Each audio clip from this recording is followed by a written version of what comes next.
দাম্পত্য জীবনের একটি গুরুত্বপূর্ণ বিষয় নিয়ে কথা বলবো। দাম্পত্য জীবন যাতে স্মুথভাবে আপনারা চলতে পারেন, আপনাদের দাম্পত্য জীবনে যে সুখ অনুভব করতে পারেন, তার জন্য বিশেষ কিছু খাবার রয়েছে। এই বিষয় নিয়ে কথা বলবো। তো এই বিষয়ে কথা বলার আগে আমি বলতে চাই যে শুধুমাত্র এই খাবারগুলো খেলেই হবে না। আদার্স যে বিষয়গুলো আছে সেগুলো যদি ভালো না থাকে তাহলে কোনো খাবার খেলেও কাজ হবে না। আপনার যদি কোনো রোগ থাকে, দীর্ঘদিনের কোনো রোগ, আপনি ডিপ্রেশনে থাকেন, আপনার হেলথ কন্ডিশন অর্থাৎ স্বাস্থ্য ভালো না, নিউট্রিশন ল্যাকিংস আছে, আপনার অতিরিক্ত মোটা বা অতিরিক্ত চিকন, এই ধরনের যদি কোনো সমস্যা থাকে, এই খাবারগুলো খেলেও দেখা যায় পর্যাপ্ত কাজ করবে না। আপনাকে সুস্থ থাকতে হবে মানসিকভাবে, শারীরিকভাবে এবং অর্থনৈতিকভাবে। এইগুলো যদি আপনি সুস্থ থাকেন তাহলে এই খাবারগুলো খেলে আপনার দাম্পত্য জীবন খুবই ভালোভাবে স্মুথভাবে চলবে। তো যে কোন কোন খাবারগুলো খেলে আপনার ইরেকশন বা উত্তেজনা বারবার আসবে বা শক্ত হবে, খুব ভালোভাবে শক্ত হবে, এই বিষয়গুলো বলছি। প্রথমে বলি যে ভিটামিন ডি সোর্স কী কী, কোন কোন খাবারে আমরা ভিটামিন ডি পেয়ে থাকি। ভিটামিন ডি এর প্রধান সোর্স কিন্তু আমাদের ন্যাচারাল সূর্যের আলো থেকে আমরা প্রায় দেখা যায় 80 থেকে 90% ভিটামিন ডি পেয়ে থাকি। এই ভিটামিন ডি ডেফিসিয়েন্সিতে কিন্তু অনেক নারী এবং পুরুষ ভুগছে। কারণ আমরা অফিসে কাজ করি, টেবিল চেয়ারে কাজ করি, বাইরে কাজ করি না, বাইরে থাকি না, ফলে কিন্তু এই ভিটামিন ডি এর ল্যাকিংস কিন্তু হয়, ফলে কিন্তু এই সমস্যাটা কিন্তু দাম্পত্য জীবনে এসে পড়ে। তো আমাদের ভিটামিন ডিটা গ্রহণ করতে হবে 10 থেকে 15 মিনিট, কম হলেও সপ্তাহে 3 থেকে 4 দিন।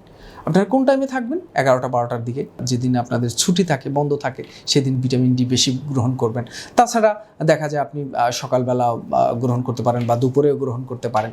অর্থাৎ খালি গায়ে যতটা সম্ভব হচ্ছে কম কাপড়ের থেকে দেখবেন সানবাথ অর্থাৎ সূর্য স্নান করে থাকে।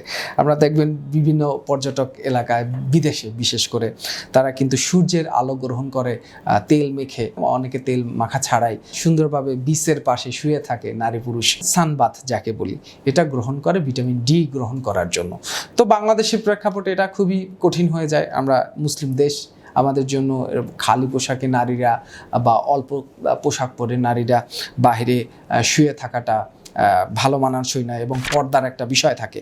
তো যদি সম্ভব হয় এরকম জায়গা থাকে তাহলে আপনারা খালি গায়ে, যতটা সম্ভব খালি গায়ে ভিটামিন ডি, অর্থাৎ অনেকে মনে করতে পারেন যে গ্লাস দেওয়া আছে, আমি গ্লাসের এই পাশে আমি খালি গায়ে হয়ে থাকি, আমার গায়ে তো রোদ লাগছে, কিন্তু সেটা হবে না।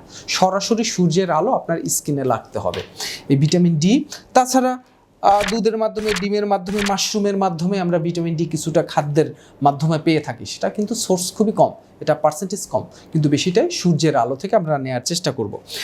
আর যারা একদম সূর্যের আলো না পান তাহলে ভিটামিন ডি সাপ্লিমেন্ট গ্রহণ করতে হবে। আমি সাপ্লিমেন্টের পক্ষে না, আমি সাপ্লিমেন্ট গ্রহণ করতে বলছি না। সেক্ষেত্রে ডার্ক স্কিন যাদের থাকে, কালো স্কিন থাকে, বা আপনার বয়স একটু বেশি হয়ে গেছে, বা আপনি রোদে থাকার পরিবেশ নেই, সেক্ষেত্রে ভিটামিন ডি সাপ্লিমেন্ট গ্রহণ করতে পারে। জিঙ্ক জাতীয় খাবার আমরা বেশিরভাগই পেয়ে থাকি হচ্ছে ঝিনুক, তারপরে কাঁকড়া এবং চিংড়ি। এই ঝিনুক, অনেকে মনে করেন ঝিনুক এটা তো হারাম না হালাল। দেখেন, আমি যতদূর জানি যে ঝিনুক হারাম না, এটা আমি যতদূর জানি। তো এই ঝিনুক দেখবেন বেশিরভাগ মানুষই কিন্তু বিদেশে খেয়ে থাকে। তারপরে চিংড়ি, কাঁকড়া সাধারণত আমরা বলে থাকি হচ্ছে মাখরু, মাখরু বলে থাকি। এইসব খাবারে চিংড়ি, ঝিনুক, মাখরু, তারপর হচ্ছে ডিম, বাদাম, কুমড়োর বীজ কিন্তু আমরা বাজারে কিনতে পাওয়া যায়। এই কুমড়োর বীজ এবং দুধ, এখানে কিন্তু জিঙ্ক পাওয়া যায়। তো বেশিরভাগই ঝিনুক, কাঁকড়া এবং যে আমাদের চিংড়ি মাছ, এখানে বেশি উপাদান বেশি থাকে। কুমড়ার বীজ খেতে পারেন, বাদাম খেতে পারেন, এতে জিঙ্কের পরিমাণ বেশি থাকে।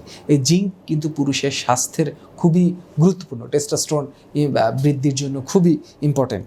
তারপর হচ্ছে ওমেগা থ্রিও টেস্টোস্টেরন লেভেল বৃদ্ধির জন্য খুবই গুরুত্বপূর্ণ ভূমিকা পালন করে। এটা হচ্ছে ওমেগা 3 ফ্যাটি অ্যাসিড।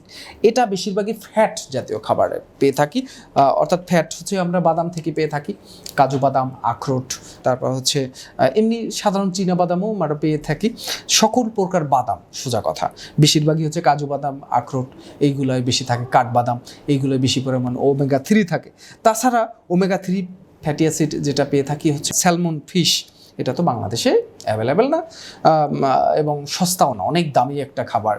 তাছাড়া আমাদের পাঙ্গাস মাছ, এবং আমাদের সামুদ্রিক মাছ যেটা ফ্যাট থাকে বেশি, চর্বি বেশি থাকে, অর্থাৎ তেলটা বেশি থাকে, এরকম মাছে হচ্ছে ওমেগা 3 ফ্যাটি অ্যাসিড পাওয়া যায়। তো এই খাবারগুলো খাবেন, তাহলে ওমেগা 3 ফ্যাটি অ্যাসিড পেলে আমাদের টেস্টোস্টেরন বৃদ্ধি পাবে এবং পুরুষের যে কার্যক্রম সেটা অনেক বৃদ্ধি পাবে। তাছাড়া সবচেয়ে গুরুত্বপূর্ণ বিষয় হচ্ছে নাইট্রিক অক্সাইড। নাইট্রিক অক্সাইড কি? আমাদের লিঙ্গটা হচ্ছে নরম থাকে, এই নরম লিঙ্গটা শক্ত হয়ে যায়। কখন শক্ত হয়ে যায়? এর ভিতরে যখন রক্ত সঞ্চালন বৃদ্ধি পায়। একটা নরম লিঙ্গ, এর ভিতরে রক্ত যখন ঢুকে যায়, পাম্প করে, তখন হচ্ছে শক্ত হয়। কখন যায় রক্তটা? যখন এর ভিতরে নালীগুলো অর্থাৎ আর্টারি ভেইনগুলো ডাইলেটেড হয়, অর্থাৎ ফুলে যায়, তখন রক্ত প্রবেশ করতে পারে। আর রক্ত প্রবেশ করতে পারলেই তখন হচ্ছে লিঙ্গটা স্ট্রং হয়। এখন এই নাইট্রিক অক্সাইড বৃদ্ধি করে এরকম কিছু খাবার রয়েছে, বিশেষ করে তরমুজ এবং তরমুজের খোসা। বিশেষ করে তরমুজের খোসা ফেলে দিই আমরা, কিন্তু এটা একটা চমৎকার সবজি। অনেকে মনে করে তরমুজের খোসা এটা খাচ্ছেন, নাক ছিটকান। এই তরমুজের খোসায় যে কত গুরুত্বপূর্ণ একটি উপাদান থাকে, নাইট্রিক অক্সাইড, এটা বৃদ্ধি করে। এই তরমুজের খোসা খাবেন, এটা হচ্ছে উপরের অংশটা কেটে ফেলে দিয়ে জাস্ট যে সাদা অংশটা সেটা কুচি কুচি করে ভাজি করে খাওয়া যায়। এটা সালাদ আইটেমও আপনারা খেতে পারেন, চমৎকার, এটাও কাইন্ডস অফ সালাদ খেতে পারেন, এটা খেতে পারেন এবং হালকা ভাজি করে খেতে পারেন। শসাতে নাইট্রিক অক্সাইড থাকে। তারপর বিটরুট, পালং শাক, এগুলো, তারপর কুমড়ার বীজ, ডার্ক চকলেট, ডালিম, রসুন, এই সব খাবারে কিন্তু নাইট্রিক অক্সাইড বেশি থাকে। এই যে খাবারগুলো বললাম আমি লিস্ট করে রেখেছি, লিস্টে দেখে দেখেই বলছি আপনাদের। তো এই ভিটামিন ডি, জিঙ্ক সমৃদ্ধ খাবার গুগলে সার্চ দিবেন আপনারা, হ্যাঁ, জিঙ্ক রিচ ফুড, আমি যে কথাগুলো বললাম এইগুলোই গুগলে আপনাকে দেখাই দিবে। জিঙ্ক রিচ ফুড, তারপর ভিটামিন ডি, তারপর ওমেগা 3, তারপর হচ্ছে নাইট্রিক অক্সাইড সমৃদ্ধ খাবার, নাইট্রিক অক্সাইড রিচ ফুড, এইগুলো যদি লেখেন আপনাদের গুগলে সাজেস্ট করে দিবে। আমি যে বললাম এইগুলো যদি আপনি নোট করে রেখে এইসব খাবারগুলো যদি আপনি বাসায় নিয়মিত রাখার চেষ্টা করেন, তাহলে, এবং আপনি যদি নিয়মিত ব্যায়াম করেন, আপনাদের দাম্পত্য কোলাহল না থাকে, হাজব্যান্ড ওয়াইফের প্রতি যদি ভালোবাসা আকর্ষণ থাকে, কোনো রোগ যদি না থাকে, টেস্টোস্টেরন ঠিকমতো যদি থাকে, ঘুম যদি ঠিকঠাক থাকে, মানসিক শান্তি যদি থাকে, হ্যাঁ, মানসিক ডিপ্রেশন যদি না থাকে, এই সব খাবার খেলে আপনাদের দাম্পত্য জীবন সুখী হবে এবং আপনারা দিনে একাধিকবার আপনি স্ত্রীর কাছে যেতে পারবেন, একাধিকবার ইরেকশন হবে। এই সব খাবার খাওয়ার পরে, ব্যায়াম করার পরেও যদি আপনাদের দাম্পত্য জীবনে কোনো সমস্যা থাকে, ইরেকশন না হয়, তাহলে হচ্ছে চিকিৎসা নিতে হবে। তো আমি এই বিষয়ের উপর চিকিৎসা করি, আপনাদের সার্বিক বিষয়গুলো শুনবো, হিস্ট্রি নিব, আপনার লাইফস্টাইল কেমন, আপনার জীবনযাপন কেমন চলছে, আপনি কোন পেশার সাথে জড়িত, আপনার মানসিক শারীরিক কন্ডিশন কেমন আছে, এগুলো জানার পরে যদি আপনাকে হেলদি একটা গাইডলাইন দিই, তাহলে আপনাদের দাম্পত্য জীবন খুব ভালোভাবে চলবে। তো প্রিয় দর্শক, এইটুকু ছিল এই পর্বের আলোচনা। আমি বসি মিরপুর কাজীপাড়া হোমিওপ্যাথিক ফাউন্ডেশন হাসপাতালে।